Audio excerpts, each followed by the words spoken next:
Big news. Big news. Yes. Huge. It is huge. We're on our way, Kate, to stardom. We're on our way to space? No. Close. Okay. How do we do it? Can we just talk about Kathy? Because I love her. Kathy! You know, I'm really proud of myself because when I hear the name Kathy, I, without fail, every time, think of the scene in the Sex and the City movie where the drunk lady is at the Starbucks with Carrie Bradshaw and she is drunk. And Carrie Bradshaw goes, Kathy, you seem drunk. And she goes, little bit.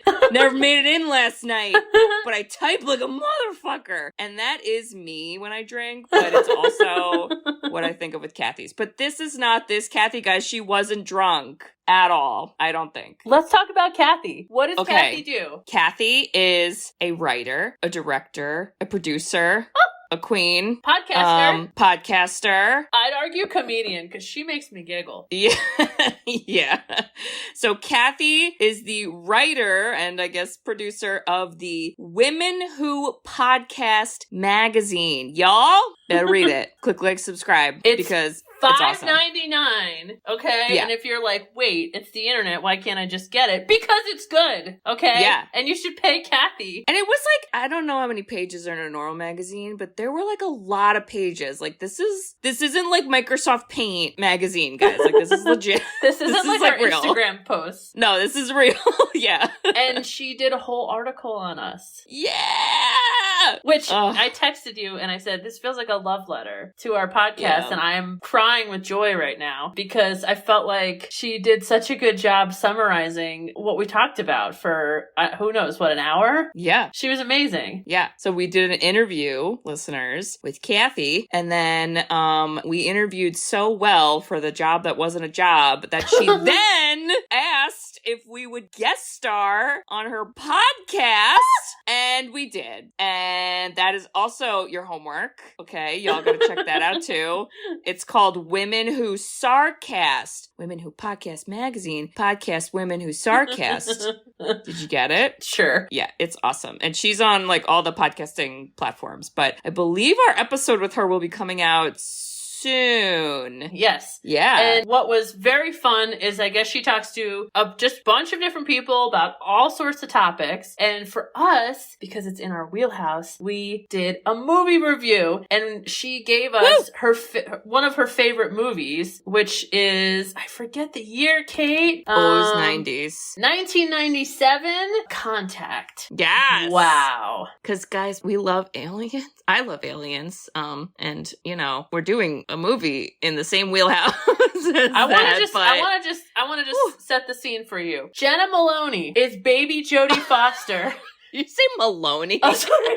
Malone, like sorry. baloney? Sorry. God. Jesus. Sorry. Jenna Malone is baby Jodie Foster, who turns into adult Jodie Foster, who is Jodie Foster. This is good, Bridget. This is good. Who then falls in love with Matthew McConaughey. Oh. What? 1997. What is happening? Oh my God. And recently, this is like a little too real. There was a news article that we got a radio transmission from deep space. No way. Like recently. Really? And then the actor who played Dante in Clerks tweeted about it. That's just a weird connection. But that's how I came across my news. Oh God. Isn't that crazy? I don't. Well, Jodie Foster would tell you to answer it. Yeah, I think she would. But if you listen to our Independence Day movie, maybe you shouldn't answer it. You know, it's like, I don't know. Well, and I think we'll talk more about. Oh yeah, but anywho, back to Kathy. We're distracted. We love Kathy, and you guys need to check her out. Don't sleep on Kathy, okay? And yeah, be on the lookout for our episode. I can't wait to hear it because we got a little kooky as we do. Kathy, we love you, and we hope everyone listens to that. Everyone's got to listen, and you got to read that article and tell us what you think. Tell us what you think. See if you like it as much as us. Yes. Woo! Sisters who've seen it. We are the sisters who've seen it. Sisters, shooby-dooby-doo-wop, sisters, shooby-dooby-doo-wop, sisters,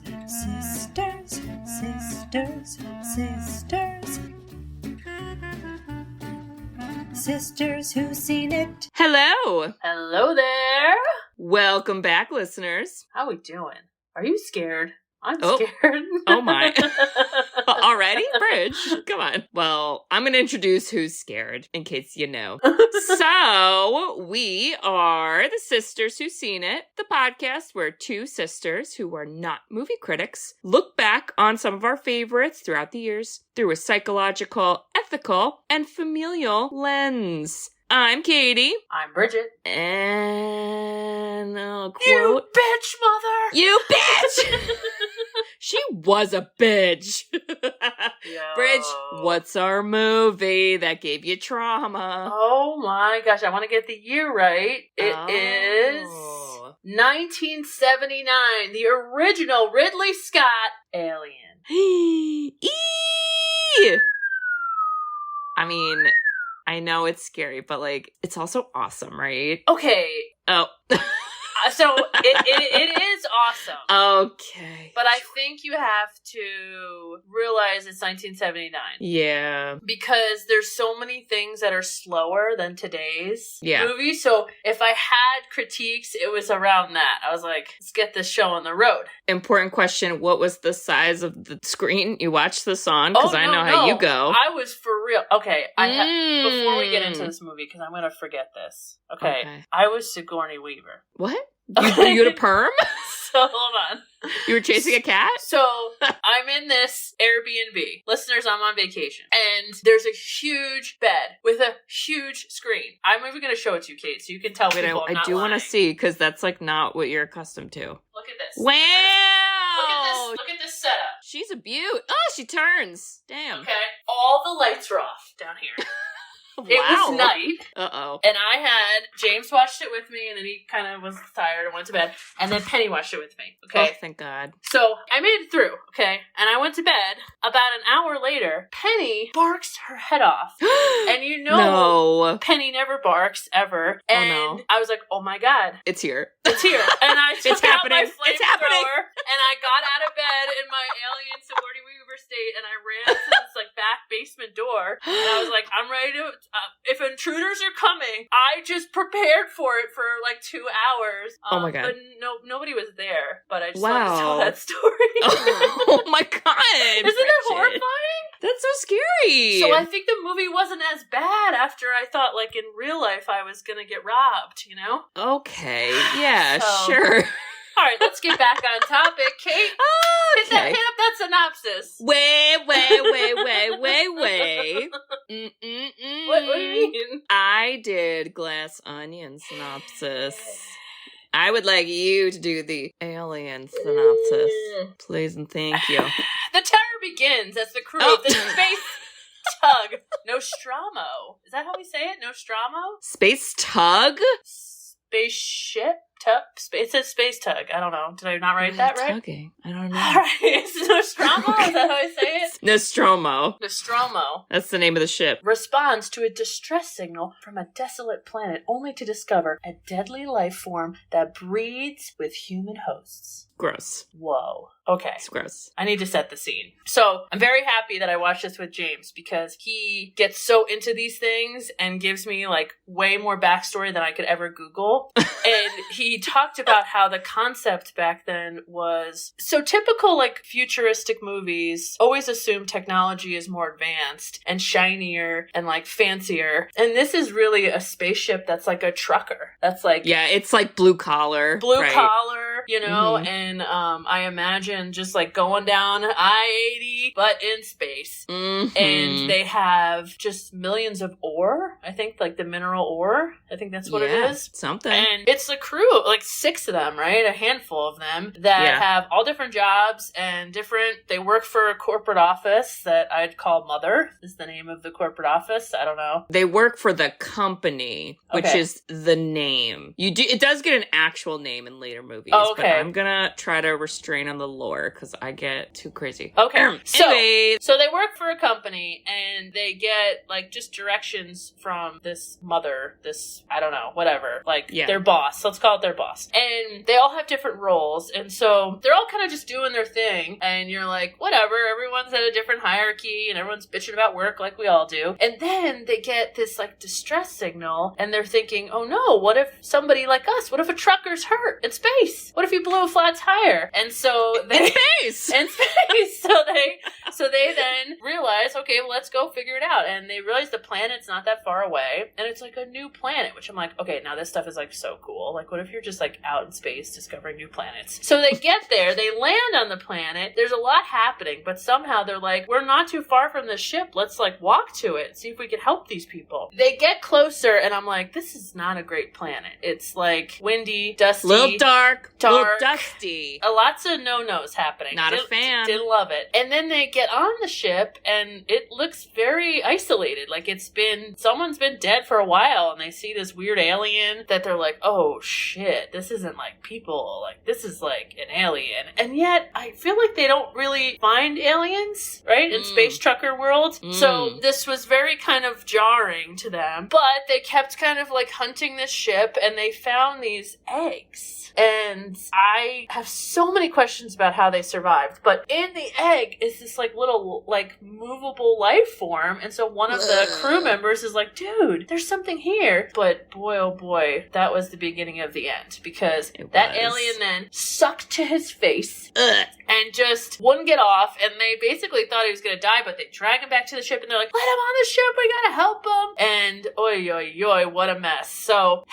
they bring him back on the ship. And now I would argue Sigourney Weaver. What's her? Queen. What's her? Ripley! Ripley. It's Ripley, sorry. Ripley? Ellen Ripley. Yeah, they call her Ripley. That's her Okay. last name. Ripley, if they just listened to Ripley, they all would be alive, but they didn't. So take a sip. Ripley's like, whoa, I don't know if we should have let this on board. And they're like, what, are you kidding me? We have to save him, blah, blah, blah. And that was the beginning of the end, because then this alien just got bigger and scarier, and it just kept murdering people. And this ship that they're in this big trucker spaceship, and it's huge, and they can't find this alien, and they just get like murdered one by one like it's Halloween. And boy, oh boy, the ending gets really crazy, and it just ends being like Sigourney Weaver all by herself, fleeing the ship and fighting the alien to the death by kicking it out into space. Yeah. Fucking does. Wow. Did I hit it? Did I hit the points? Well, Did I miss a lot? It's a synopsis, Kate. Okay, that was great, Bridget. Thank you, Kate.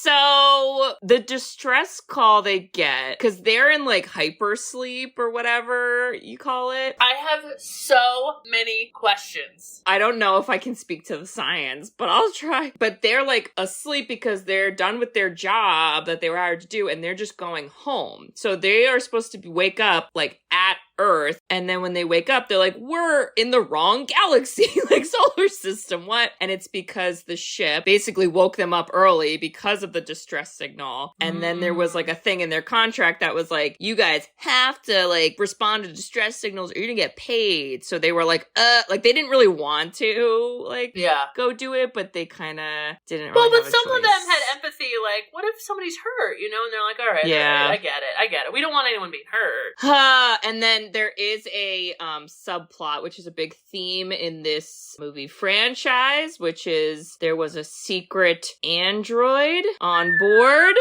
Bilbo Baggins. Did not see that coming. I was gonna ask, like, if you were surprised by some things, because there are some like twisty turns, some like shamalamalans. Did not see that coming and loved it. It was cool, right? I was like, all right, yep, I'm here for it. Yeah. So that's all I would add. That's not too bad. No, I mean, listen, it's scary. Okay, but overall, it's shot slow. Like, it's not these Michael Bay cuts where it's like, it's very slow to the point that it like mimics space, you know, like how space is like slow and gentle. And I was a little distracted by that, but to be honest, the set is so beautiful. Yeah. I was like, and I didn't do this in enough time, but I wanted to like look up and kind of just fangirl on who built it and how they went about doing it, because it is incredible. Like the intricacy of everything built, and it's mechanical. The doors work, the switches work, the lights work, there's sounds. I'm like, oh made this? Can we go see that museum? Can we go see that spaceship? How cool is that? I would be a little scared to like go, I think, but I would like it. I would love so that. Cool. I like how slow everything is in this movie because I think that works really well for horror, because even though I've seen this a bunch of times, there were still parts where like I knew what was gonna come, but I didn't know when. And because it took its time with things, sometimes I was still surprised. And wow. Also, a lot of I don't know about the set designs, but I know like the alien design, and I think like the alien ship was designed by H.R. Geiger, or was based off of his designs. And he does a lot of like creepy, like half human, half machine, like weird, just like weird things. That's why like the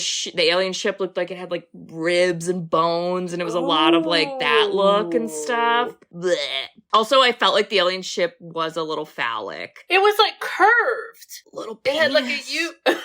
Well, maybe two penises. I felt like it was a big U shape, and I was like, what is the dynamics of the physics of like, why did we do that? I'm gonna send you a picture and show you what I saw. Oh, I just typed in penis. That's not what I wanted. I'm so sorry. I didn't know. But it definitely, I know that probably when this came out, people were like, wow. Yeah, and also I just like how the design of even their workship was like very gritty and just like, I don't know. Like it wasn't like all white and clean. It was like dark and gray and dusty shit, and there's a lot of smoke in your face, and I don't know why there's always water dripping everywhere, but there is. And you're like, no. I honestly would tell people, just watch, even if you're scared, watch the movie just to see this incredible set. Tell me that doesn't look like a peen. Just look at the one side.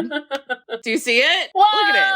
Come on. It definitely is. It's a little X-rated. Wow. Well, and Bridge, I did allude to this, but a lot of themes in this movie are kind of about like rape and like vaginas and things, you know? You're gonna have to explain that more to me. Oh. Because I took, because, my business brain, I took it more like, they are just not respecting Sigourney as a boss.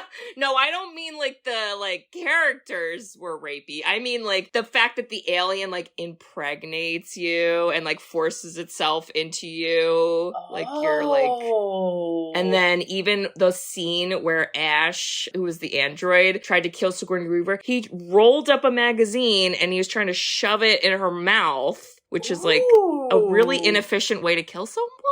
But didn't put it together. Didn't put it together. But I also was like, me in scary movies. You'd one eyeball half open. Let's get into it. Let's like giddy up. Okay. So first of all, Ridley Scott, what a dynamic freaking director. Like I in my head I was like, oh yeah, Ridley Scott. Like he does all like horror movies. And then I looked him up and I'm like, no, he doesn't. He has like the wildest history of different films, and he's just very dynamic. And I don't know if I could like capture a theme with him, but I like everything he does. That's for sure. And then I was just enamored by the set, and the horror music got right into it, and I was like, very, very slow, to your point, camera angles, which was very Friday the 13th for me. Oh, yeah, girl. And I then quickly was like, and now we have a space sleepover, because I didn't know what was happening.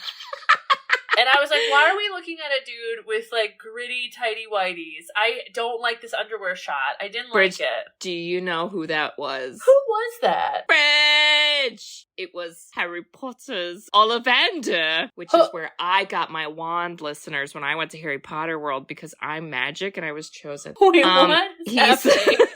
I don't know any of the words you said. Did you say English? I don't know what's happening. He plays the wizard who owns the wand shop in the Harry Potter universe.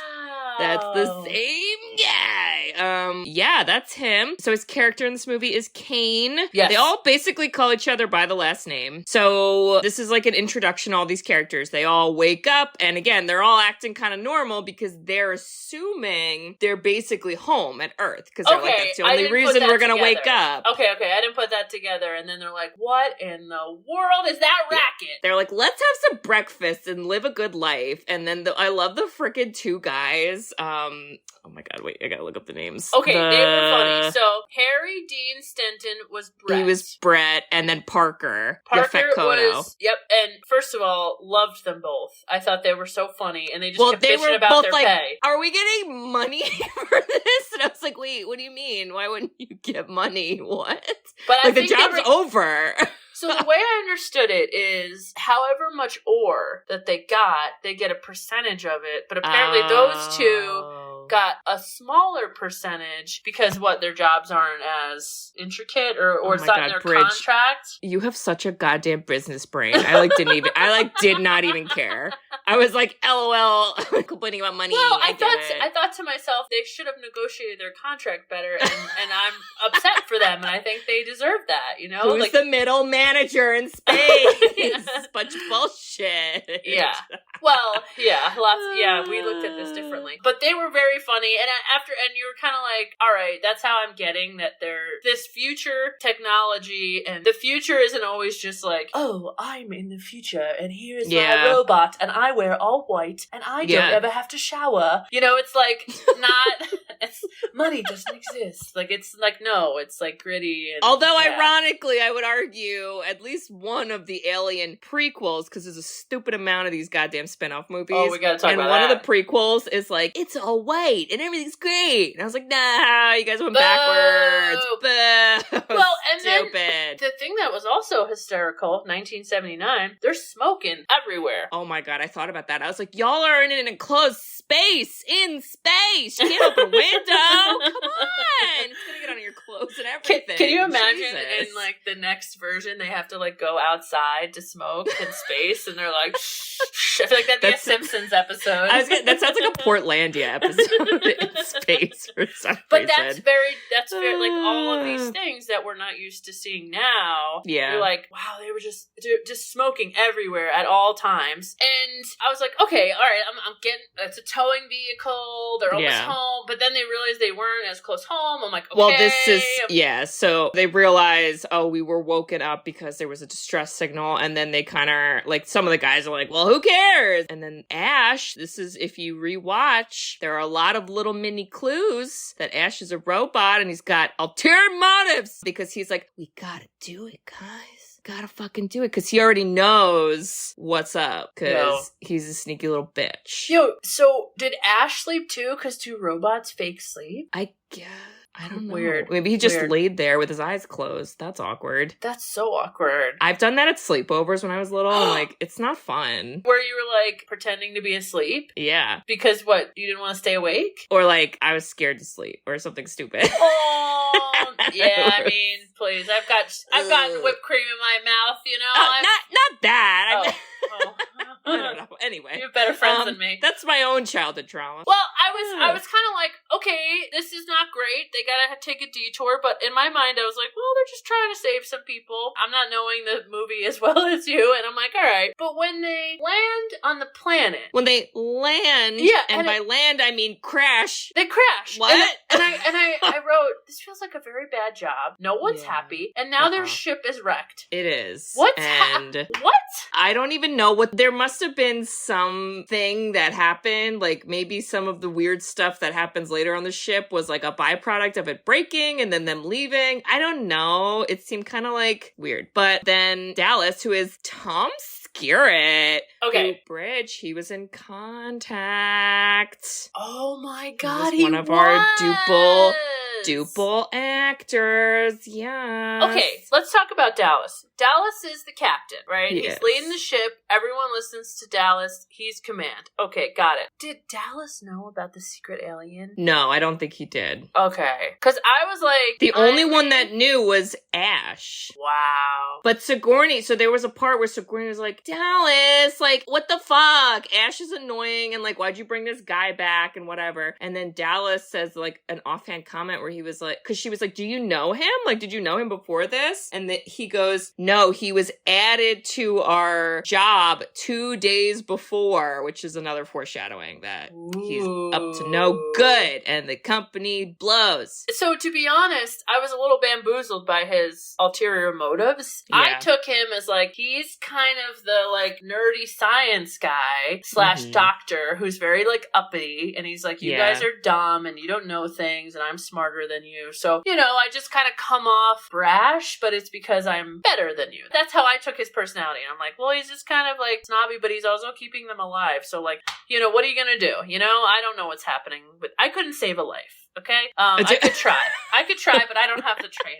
And so I didn't take it as, I was like paying attention to his sneaky ways. I just all assumed they had good intentions. But when they went outside, I was like, okay, now they're outside and they're in spacesuits. Now they're going to this ship. I'm like, this is a lot for and like. Nobody had weapons. Y'all, come on. You got guns on board. Bring them out. Well, and I'm like, this is where I was confused. So, okay, you're in the future. You're in the trucking industry in space. You've never seen aliens? This is like not, so they've never seen aliens. I don't think so. I don't know. So this was like this like incredible, like, holy shit, this is an alien. No one has ever seen this. We've seen it, but they're really scared. Yeah. Now, are they scared because like you and I are scared from movies? Or they got like beef with the aliens? Like, what's the backstory, you know?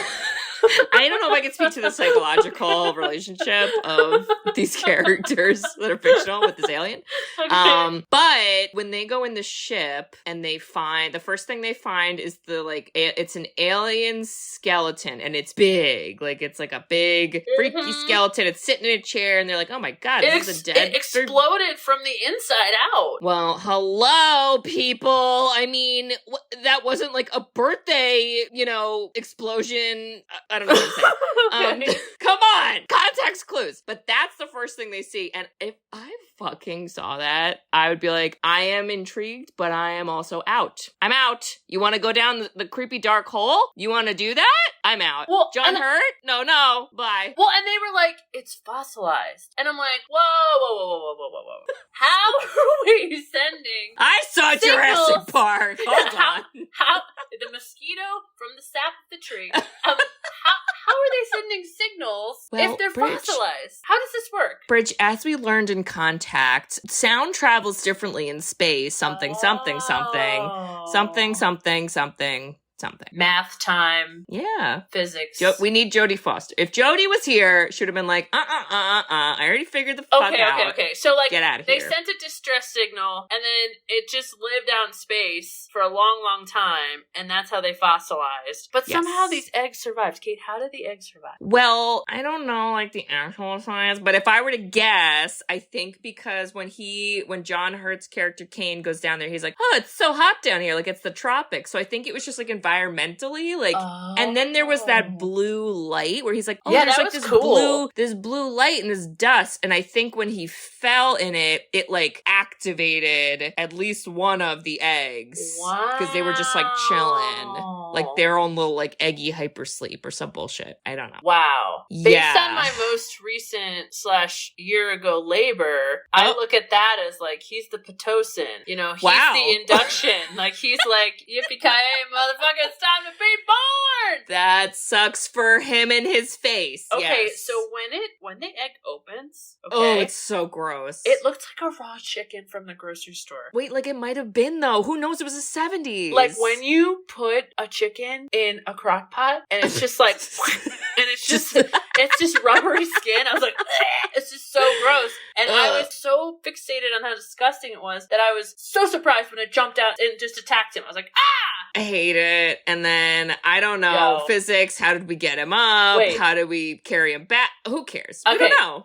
Ridley, whoever's idea was this, I loved that it was just sucked on his face for a while. I was like, that is so cool. Because they were like, okay, just take it off. And they're like, I don't know how to take this off. Like, and they're like, just take it off. And in my head, I'd be like, yeah, just literally grab your hand and rip it off. Just like, and then its blood is acid. Acid for blood, yeah. Molecular acid. Motherfucker. Shit. Oh, How does that? I don't know. The science. We're gonna have to call our little sister Mary to get some science on that. So I'm sorry I jumped ahead because we do have to talk about the female on female problem where HR needs to get involved because the crew member slapped Sigourney Weaver, who didn't want to allow them back in the ship due to quarantine rules. Can you imagine if Sigourney and Dr. Fauci got together and figured out quarantine rules?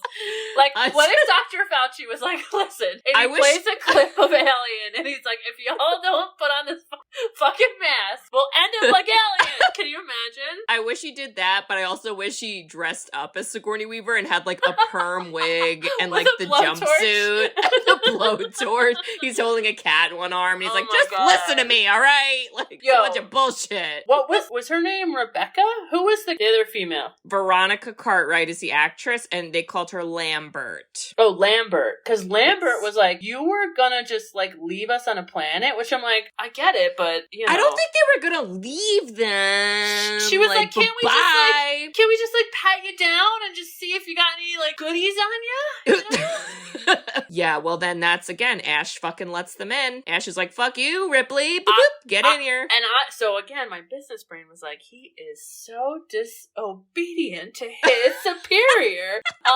What a Rudy Poo Tootie. Wow. But yeah, now when you look back on it, you're like, yeah, he was like ready to go. But I thought of him as the doctor, and I thought of him as like, you're crazy. We gotta save this guy's life. I'm a doctor. I have an oath, you know? But robots don't have ethics. No, they don't. And okay, so this is like wild. This whole scene of just it's on his face. Everyone's like, we don't know what's happening. And then you get Parker. I feel like Parker and Sydney were the only two normal people that were like, this ain't good. I don't like this. This isn't a good idea. Yeah, voice of reasons, but here we are. And then they get to a point where they're like, well, we're just gonna leave him for a little bit and, go about our business and... So dumb. I don't know. We'll check in on him later. And what ends up happening is the thing, it just like disappears when nobody's watching. And what? Ash? One job. Or maybe he lied about it. I don't even know. But like, I don't know. Maybe he did lie about it. Ooh. Kate, after just recently stopping breastfeeding.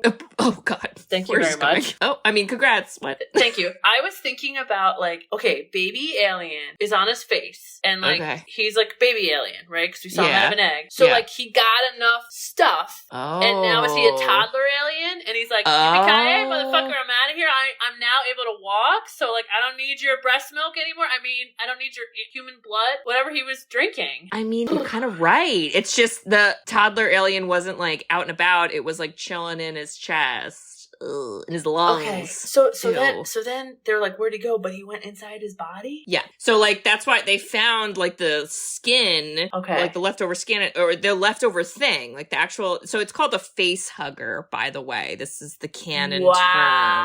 Hugs your face. It's not a fun hug, I'll tell you that. Not a good hug. So it like put the baby alien in the chest, but then the actual like face hugger thing dies because the alien's out of it, and it's like where it's gonna grow. So then they were like, oh, the alien's gone because like it fell off, and then that's when it kind of looks like a vagina. So basically the face hugger is the placenta, and then the actual alien baby is inside. Yep. So maybe when they took the alien out of the egg, they needed someone to pregnate, and so they pregnated him. Yeah. I'm sorry. Needs a human. I'm trying to make the connection. It's dumb. It works, yeah. No, it doesn't. I'll stop. Oh, but all right.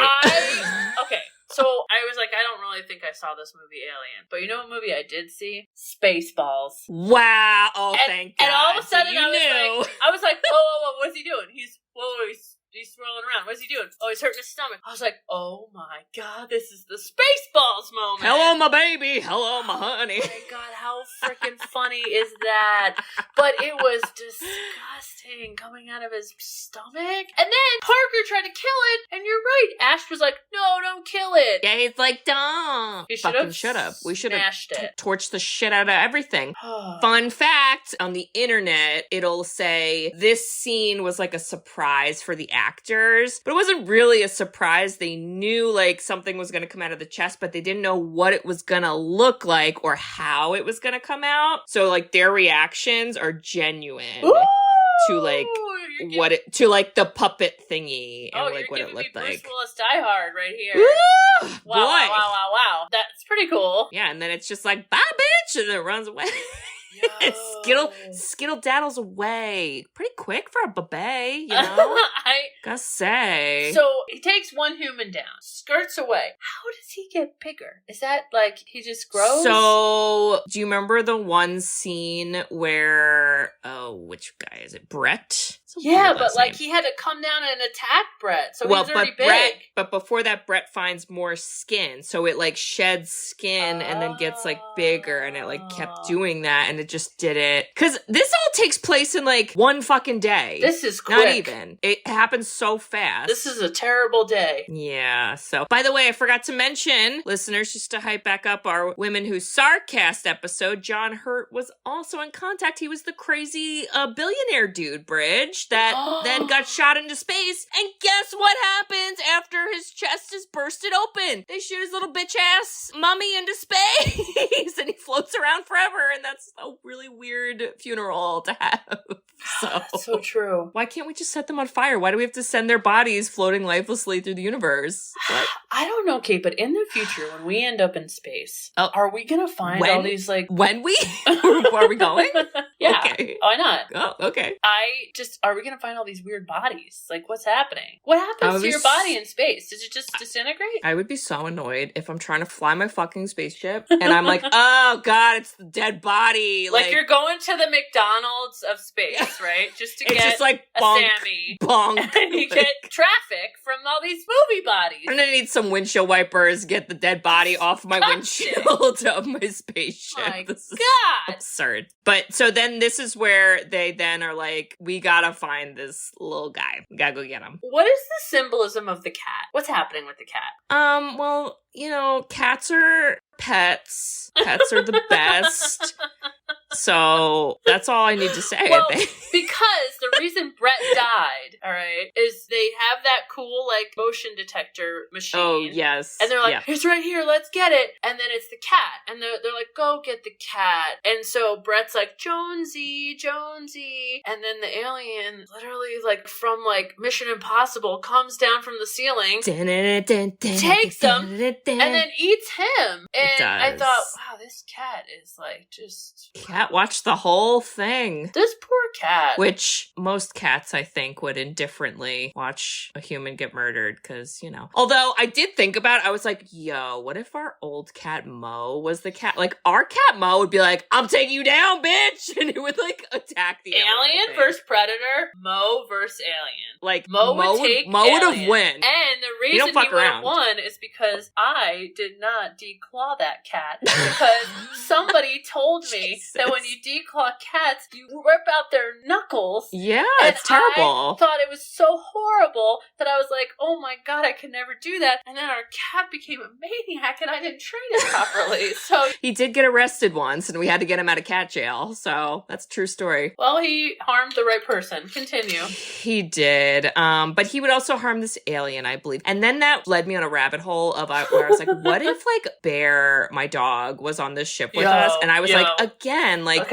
we wouldn't run into the same problem because Bear never leaves my side. So, like, we wouldn't have to worry about where the fuck is Bear. And also, he would beat up the alien. Okay, we're going to the size of the alien. I want to pause on the cat topic because I want to come back to that. No. Okay. I love it, but I want to come back to it because I feel like there's a Taylor Swift song here. But, oh my. But all of a sudden, Brett's dead. And they're like, holy shit, Brett's dead. And now they're just dropping like flies. Then they're like, okay, forget it. Abort. We got to get out of this freaking thing. And they decide that they're going to blow up the ship, right? Oh, no, not yet. The cat, that's right. What's the captain's name again? So Dallas. Dallas is like, no, I got this. I'm command. I'm going to get him. Well, because they're like, the alien is going through like the duct system. The air ducts. The air ducts, something. That's how it's getting around. So then Dallas is like, I'll go in the air ducts and like attack it. Even though I already saw it at acid for blood. So that's probably going to backfire on me. But let's do it. And then somehow they were able to like see the motion detection, but it was in the air vents. But I thought our technology was limited by how far away. And that I can't back up with the lore. So I don't really know. I don't know. That one. I don't know what was happening, but it was very Jurassic Park Raptor, where Yo. he said "clever girl," and then the Hashtag. alien was just right there. And then the alien goes, bitch! Yo, the alien had like human teeth. Do you feel like the design of the alien was like, because I sucked a human, I got like human-y features? I mean, maybe. I think it was still a little phallic with the like, boop, boop, boop, boop. Yeah, it had like layers on layers of teeth. Yeah. I was like, wow, that's very distracting. It had a big face and then a little face. Yeah. And a big face. And I was like, there's a lot of faces in here. Honestly, Too many. Beetlejuice definitely got some inspiration from there. So, all of a sudden, Captain's down. Sigourney's like, Dad. I'm head of command, motherfuckers. We're taking out this ship. Thank so she God. goes, we're blowing it up. Fuck this. People are dying. We're going to get in this little ship and we're going to leave. Well. Oh, shoot. I gave my Sigourney. You are almost correct. Okay. Because the Lambert, so the other lady, that's what she suggests. And then Sigourney points out the escape pod cannot hold 4 people. Oh, and that's right. There's 5 of them. No, there were 4 of them. There was Ripley, Lambert, I watched Parker. the same movie, I promise. And Ash. So Sigourney is like, I'm gonna fucking go to Mother and be like, what's up, bitch? I'm in charge. Tell me what's happening. And this is where she finds out that Mother's like, hey girl, only the science officer can know. And then somehow she like overrides it. And then it's like, okay, I'll tell you. We sent you to follow up and get this alien life form. And also the crew is expendable. Oh, that's you? You're the crew? You're expendable. Fuck off. And then Ash is a creeper. And he's like there. And he's like, hey, I can explain. And I was like, it's the worst. Back to my business brain, Kate. I said, Bridge. wow, talk about just a number. Because anyone that just gets fired after talking about love and culture and family, you're just a number. Because if an alien life force is on the way home, your shift is fucked. We're fucked. Yo, Ash behind him, I'm still thinking Ash is like weird, but like good and wholesome. And I'm like, okay, the science guy knows something. And then I'm like, maybe it's like for the greater good of science. Like, okay, like let's, like maybe we can use their technology for good. I don't know what's I'm trying to keep up with Ash. And then all of a sudden he attacks her and I was like, whoa, he's evil. And I was like, Sigourney, I wish you punched him sooner. I just kept writing, what's wrong with him? Why is he like sweating milk? But that's because he was an android. And also the only thing that he consumes in the movie is milk. He never eats. And I don't think he blinks either, which is very Billy from Scream, which is another clue that he sucks. So. And then I was like, why did they send a robot? What's the special? What? This damn company. Because they sent the robot because the robot will only follow orders and not ethics. Because if it followed ethics, it would have been like, this is a bunch of bullshit. We're going to kill these random people. Why didn't we just send the military to go get your goddamn alien? But it's fucking fine. We'll do that in the sequel. That's what I said, at least. Honestly, if you really thought about this, you're like, company, let me give you 2 scenarios. Scenario 1, you derail the humans with one robot to go get the alien and obviously lose. Mm-hmm. Scenario 2, you just send a new ship that's like ready to go. It's like prepared. I don't know. And then they wouldn't have blown up the other ship because there's people trying to save their lives, you ding-dongs. Well, and it is very funny because the second movie, which is honestly equally as good, it's just like very different. James Cameron Bridge is the I know. Wow. So it's a little more action-y. But like in the second one, they like bring up to Ripley, because she's in it, they're like, you wasted millions of dollars blowing up our ship. And she's like, there was an alien that you fuckers made me go get. And they're like, what? That's crazy. There's no aliens. What? It's so real. Wow. So she gets gaslighted. Yeah, basically. you know, it is. Okay, so now all of a sudden the crew comes back and they're like, whoa, Ash is a robot, android, whatever. And they're like, ah! And then they like, his head is off and he's still talking. He's like, you will never be as impressive as the alien. And then he's like, and dies, right? And you're like, oh shit. Right? But now they have enough room for the escape pod. Woo! Okay, Okay, so they got Parker and Lambert. That's it. And they got Sigourney, and they got the cat. And the Jonesy. cat. Which I honestly also forgot about the cat. Because there's a lot happening. And then, it's like, oh, I got the cat. Gotta get the fucking cat. But they need coolant for whatever reason. They do. Okay, so then they gotta go get the coolant, and it is not good, because this alien's like, oh, coolant schmoolant, here I come. It's not cool. So sorry.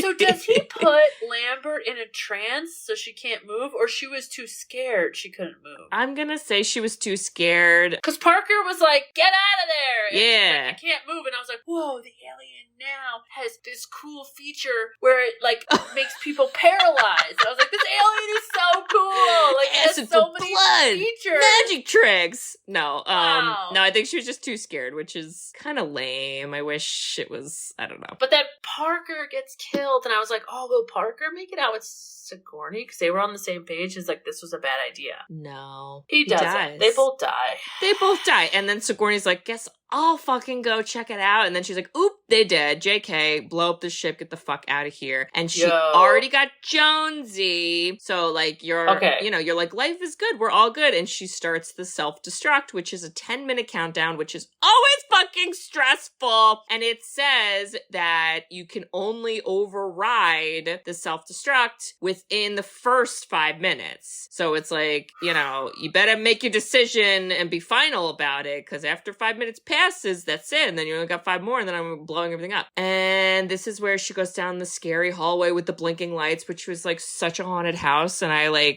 can't.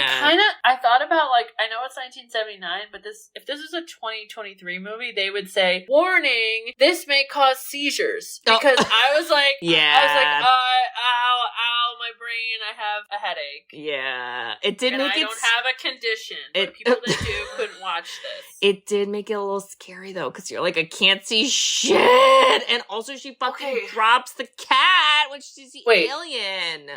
Okay, hold on. I'm gonna be real with you right now, okay? If an alien is coming after me, and I'm about to blow up. Don't tell me you would throw the cat at it. Don't tell me. I save the cat. Bridget! I'm sorry. It's in a giant cat box. You have an alien coming to kill you. Let the cat out, and I would let the cat out and say, come with me, motherfucker, and I would tell it to chase me. But holding that big thing, I don't know if I would. I don't know, Kate. Bridget, what if Penny was cat size and this was Penny? Whoa. Come on. We're talking about Penny. Penny would take that alien with me. Pingles would outrun the alien for sure. For sure, she's a speed demon. Yeah, she's fast. But I mean, come on, Kate. I want you to really think about it. Really think about it. Would you take a giant cat like carrier if an alien's coming at you? Maybe I'd put the cat in my shirt and hope that it doesn't, scratch the shit out of me. But I would feel bad if I left it. I would too, but I would set it free and be like, follow me, bitch. Well, it all works out because the cat distracts the alien. She tries to go back to be like, JK, don't self-destruct because I can't get to the escape pod because there's a goddamn alien. And then Mother is like, you ran out of time, bitch. Goodbye. You're going to blow up. And then she's like, fuck you! Okay, at this point I said, I find this ironic. The ship is called Mother. Oh. Anybody else? Why isn't it called Father? Just saying. Why can't it be Father? I don't know. Why can't it be Auntie? What about Uncle? Mimi. Okay. Yeah, and then, I would have done the same thing she did. I would have been like, well, it's either I blow up or I try to get to this goddamn ship, so I guess I'll try again. And now I have less time, and that sucks. And she makes it to the pod, and she even gets the kitty. And then somehow within 5 minutes, we fly far enough away to not explode. Okay. Yep. I was like, wait a tick. There wasn't a final alien throwdown. This seems calm. I was like, whoa. You can't fool me, horror movie. Oh. If I know anything from Friday the 13th, somebody's going to jump out of the water when you're calm in your canoe. It's just going to be the down. Michael Myers slow sit up in the background. Yeah. I hate thinking about that. Now you ruined my nightmares, Kate. But literally, I thought, whoa. She's way too calm. She's way too casual. She's just petting the cat. And then I was like, God damn it, why is she naked? I would talk to Ridley about that. Why do we have to have her, basically naked? I don't know. We got so far in the movie without we it were being so good. Stupid. And then I was like, it But I was like, okay, but I'm still calm. Okay, the alien from the little, like, overhead compartment? I don't know. Was it hurt? It seemed weak. I think it was just, like, comfy. Is that because she blew up all her friends that were, by the way, this gave me big It vibes. Oh. They were in those, like, cocoons. Oh. And literally, Dallas was like, kill me. And she just blowtorched them. And I was like, they asked for it. Wait, did you watch the director's cut? Because I did. Oh, I did not. I was like, that's not in the version I saw. Oh, it's in the one I saw. So then I thought, oh, okay, cool. So she, like, killed the alien pod people that he's, like, getting bigger off of. And that's, like, it. And so now he's, like, weak in the spaceship. That's what I took it as. I think it was just, like, chilling. I think it just found a comfy spot. It was like, I'm done for today. He's like, woo, didn't get blown up. Very productive day for me. Lots of murders. Way to go. Can't believe I'm alive. Wait, wow. If you saw the director's cut, okay, there is a scene, and it's only in the director's cut, where, so the character Brett, who's the guy who goes to find Jones, and then he dies, in the director's cut, there is a scene, and you may not notice it the first time you watch it, but there is a scene where they show the alien before it actually comes down to kill him, and it's like in a ball holding onto one of the chains, but because of the design of the aliens, it looks like part of the ship, so like it blends in. Yeah, yep. Did you notice that? Well, yeah, because you couldn't see it. I was like, this is a sneaky mofo. But yeah, I mean, this was the same, because it was like its head kind of looked like it could be part of the ship, and this was one of those moments where I was like, I know it's gonna do his little boop hand pop out, but it took a longer amount of time than I thought, and then it made me jump. It was so fucking good. Oh my god. Okay, wait, I'm gonna go back to the physics. So she's naked, the alien's in the pod, and all of a sudden she's like, motherfucker. And so she sneaks back into her Jodie Foster contact spacesuit. Yes. She puts it on very sneakily. And then what does she do? Does she depressurize the cabin so that there's like space air? I think she does something, and she blows like steam or air or something on it so it gets out of that space, because she needed it to get out so she could open the space doors so it could fly out, because it wouldn't have flown out if she didn't get it out of the But like, thing. I was like, wait, does it breathe oxygen because it adapted to the environment? So can it just adapt to the no oxygen environment? And I was trying to follow the science. I don't know about that, but all I knew was she was going to launch it into space, and I was like, cool. Which, by the way, okay, movies today, they make everything so perfect. A 2023 alien would be like, the alien perfectly aligns with the door, and then she kicks it with a close-up, and then it like shoots into space, and like the perfect timing of the movie, the music, right? But what she did was, I think, much more realistic, where she was like, ah! And she shoots it, but it's like stuck to a string so that it's hanging, and then she's like, ah! Very Die Hard. Yes, and then she's like, what do I do with this? And then she blasts the engines on, and then the engine burns him, and then finally it leaves. And I was like, that would be me. I wouldn't have this like clean out the door. I'd have like 5 kicks to be like, get the Bridget's hitting every button possible. Like, get out of here, bitch. Literally, get out. Oh my god. But I loved it, because I was like, this is so realistic. Yeah. Like the fear she has, where she's like, oh my god, I'm in a 5x5 space with this murdering alien. What do I do? And the cat's already sleeping, and like it can't help scratch. So yeah, gotta figure it out. Wow. Yeah, it's But awesome. She did it. I like this movie. And I like the second one. It was good. It was slower than I wanted. Yeah. That's for sure. See, I think you would like this. Did you ever see the second one? Nick, hey, no. I don't want, no. I don't want to see It's scary more movies. like action-y. Okay. But it's like, I think because that it is like quicker. It's not the same like vibe. And it's a different director. Okay. It's James Cameron. Okay. Who likes to blow shit up. Am I right? Mm. Anyway, well, would you watch or don't watch? People have to watch it. I think this set, like, I want to go visit it.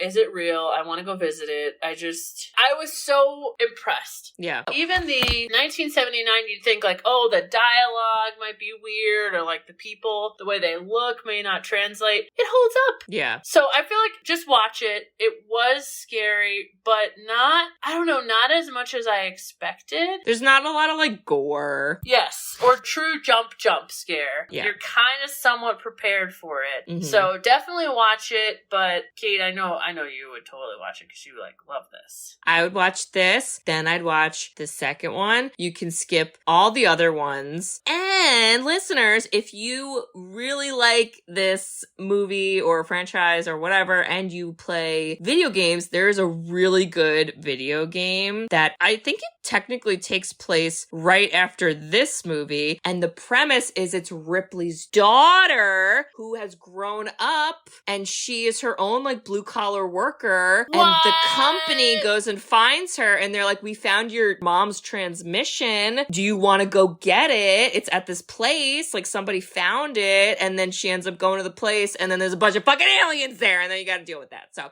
it's really fun and it's scary. It's a scary game. Wow. Yeah. I'm like, when is that going to be a fucking movie? I want that. But I'd watch that. We don't do that. I mean, with the lights on. Unless Penny's. Unless my secret cat Penny's here. Pangles. Oh, boy. So, wow. Thanks for making me watch horror because, Kate, after this whole podcast experience, I now consider Jaws my favorite movie. Woo! Thanks to you. Yeah. And I hate horror. So, it's my pick.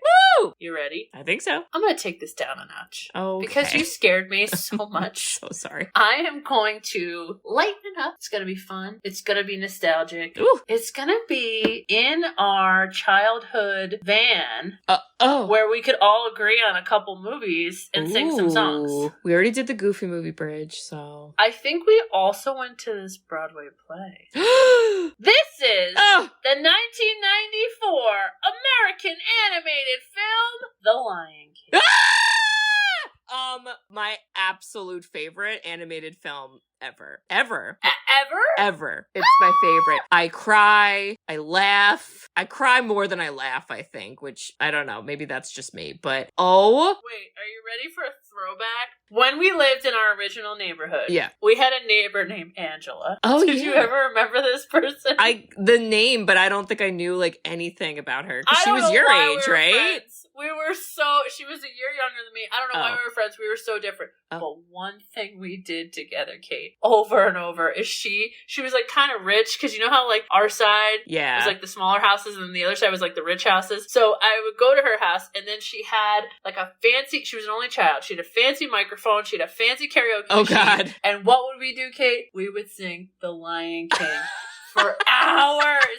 Over and over and over and over. I cannot. If there was phones and recordings, we would be a TikTok channel from her parents. Oh, God. We just play this over and over again. And I think of this movie with the songs because of that. So good. The songs are amazing. You know who's the composer for The Lion King? Elton John? Well, he wrote lyrics and he sang some of the songs along with Tim Rice, but the composer for the background music, Hans Zimmer. Wow. Who did Cool Runnings, listeners? People don't forget. People don't forget.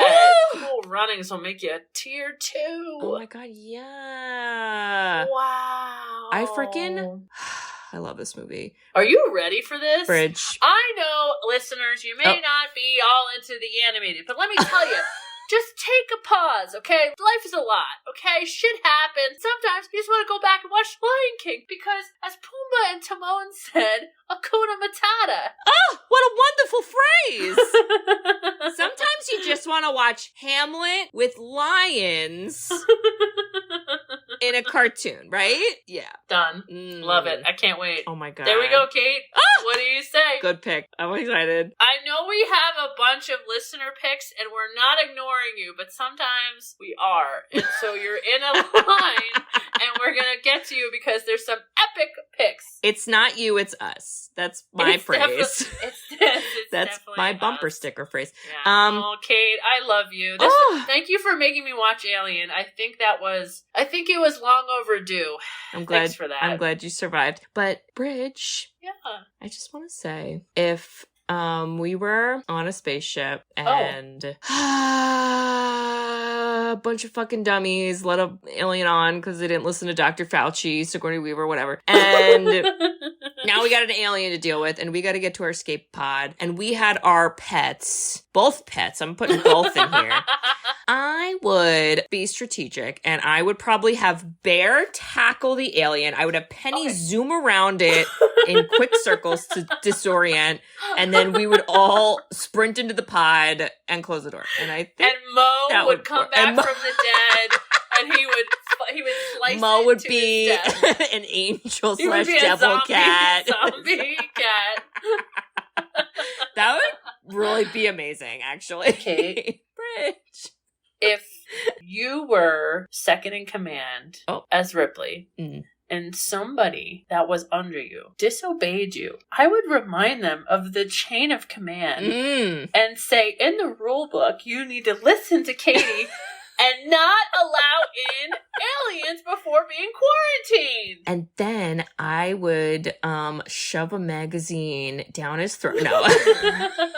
But maybe. Maybe. Well, and listeners, if you also love women who are correct and right and win in the end, kind of. And if you would also save your pet from the alien / use it as a Pokemon in my example and attack the alien. Yeah. And if you think that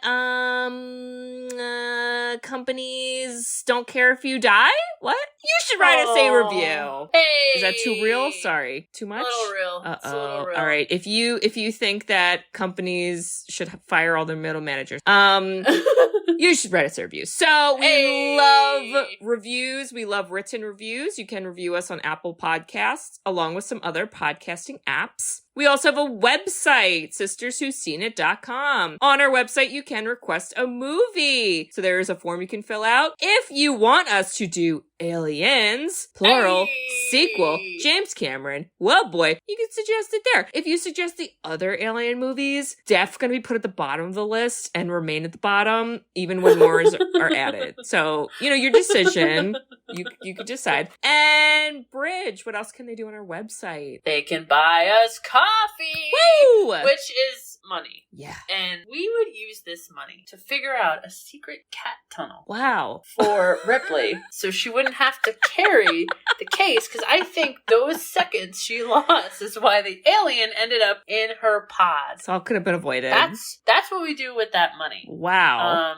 All right. But if you don't want to deal with that, you can also buy merchandise. And I may or may not be making one merchandise right now and not paying attention to this podcast because I'm so excited to make it. Wow. And it's relevant to this film and there's so much cool stuff and you need to check it out and buy it. And oh my God, Kate, it's just so fun. Oh boy, I can't wait to see it. Yes, so check all that out, listeners. And we hope to hear from you. Yeah, we do. We love you. Oh, all right. Well, we'll see y'all next week for The Lion King.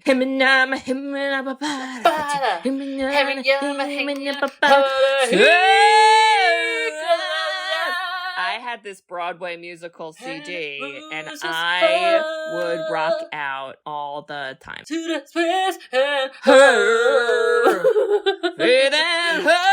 we saw the Broadway play together, right? Did I see it with you? I've seen it, and I cried, because, duh. Wow. I don't remember if it was with you. We saw Matilda together. People don't forget. Oh, wow. I don't forget. But I forgot if we saw Lion King, so I'm not sure. Okay. But it's the best. So we'll see you there, listeners. See you there. Hakuna Matata. Hakuna Matata. I'm going to wear my Lion King shirt. Hakuna Matata. Follow your quarantine rules. Listen to Ripley. Love you. Bye-bye. Hakuna Matata. Love you. Bye. Bye-bye. Thanks for tuning in to Sisters Who've Seen It.